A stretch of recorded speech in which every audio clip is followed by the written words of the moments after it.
Hey, good morning, everyone. I trust that you are having a good week. We're on Wednesday, so this is probably the hardest day of the week, but we'll get over this hump and we'll trust and enjoy each other's company and God's grace during the remainder of the week, leading to Sunday when we have our church picnic. A couple of updates real quickly.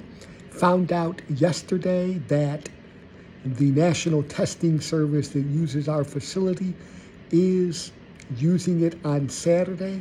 And when they're there, we can't even walk through the door or go into the kitchen. So we're not going to meet on Saturday at 1 p.m. For those of you that have the intestinal fortitude and the desire to help, we ask that you join us on Sunday morning at 8 a.m. So that we can set things up, arrange tables. Please bring a grill. If you need to bring it on Saturday, that's cool. Just let me know, or Dave know, or Tricia know, and one of us will meet you there, and we'll celebrate together. Now, moving forward, next topic. So I often hear, Pastor, why are you messing with us? Don't you know that I like the things the way they have been for the last 40 or 50 years? Don't you know that I'm not a real big fan of change? Don't you know that we would rather have, or at least I would rather have, a much more conservative pastor? To be honest, I'm not quite sure what that means, but there are questions. So, by the way, that's a fake letter off the top of my head, just thinking and reflecting upon what I think people are thinking about. So let me start off by reassuring you. We have not messed with the liturgy. We have not eliminated the Apostles' Creed. We have not gotten rid of the Lord's Prayer.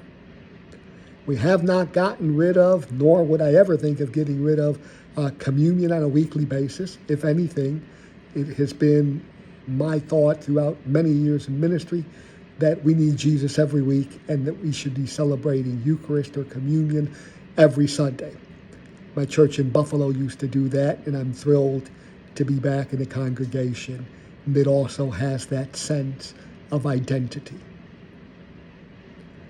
So I'm not really going to mess with you, and I really don't think that I have, but for those of you that are uncomfortable with me talking about change, I get it, I understand it, I appreciate it. Change for change's sake is ridiculous, so there has to be a strategic decision and outcome why we're going to move or change or alter or tweak something. Well, let me just go back to 1961 when I was born.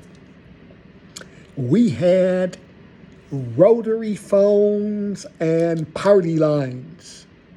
Yeah, I remember Jackie Gleason, the Honeymooners, that party line stuff. And then it was so cool, probably in the late 60s, when we got phones that we could actually press buttons on. That was really cool. Never did I think that the Dick Tracy watch would become a reality. Never did I think that I would have this little gimmick, a mini computer, a mini phone, all in one inclusive package of everything that I need in my hands, and that it would not require a wire. In other words, change has happened since the day that I was born and the day that you were born. And usually we're a little upset and not sure about that change until we allow it to happen and we see it take effect. And then we say, oh, wow, I wish we would have had that long time ago.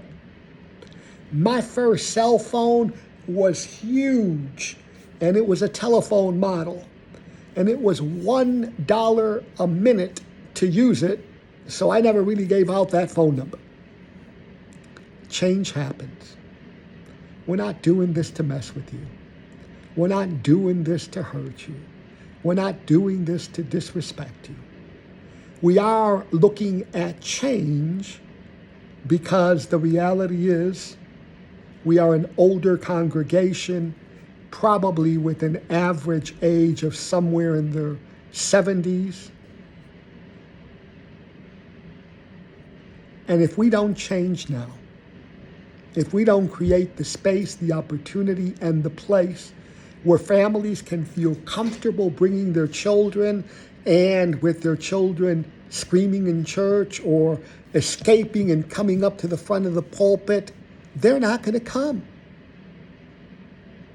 So we need to get over ourselves, forgive me for being so blunt, and our way of doing things, because there is no next generation already lined up to sustain Redeemer Lutheran Church into the future. Now, we can choose to be a congregation that says we want to be insular, and it's okay if we die, we just need a chaplain.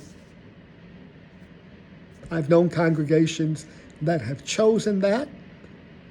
I personally have opted out of those because the Jesus that I know and the God that I love is about resurrection and transformation, not about allowing stuff to die because we're fearful of the future.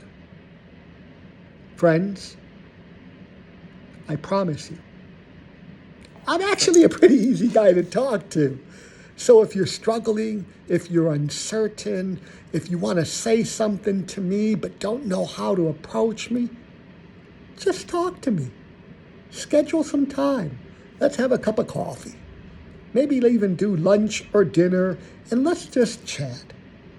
Because I want Redeemer, our church, to be well established into the future, and I want to create an opportunity for the next several generations to join us rather than ceasing to exist over time. I need your help. If you're determined to stay in the 50s and the 60s, you're going to die. We're going to cease to exist. If you're willing to create the space and the opportunity, even if it causes some uncomfortableness in you and in others, we will create the opportunity for the process to continue. Trust the process. It's rooted in love and in God's grace. Trust the process. See you on Sunday. I dare you to dunk me.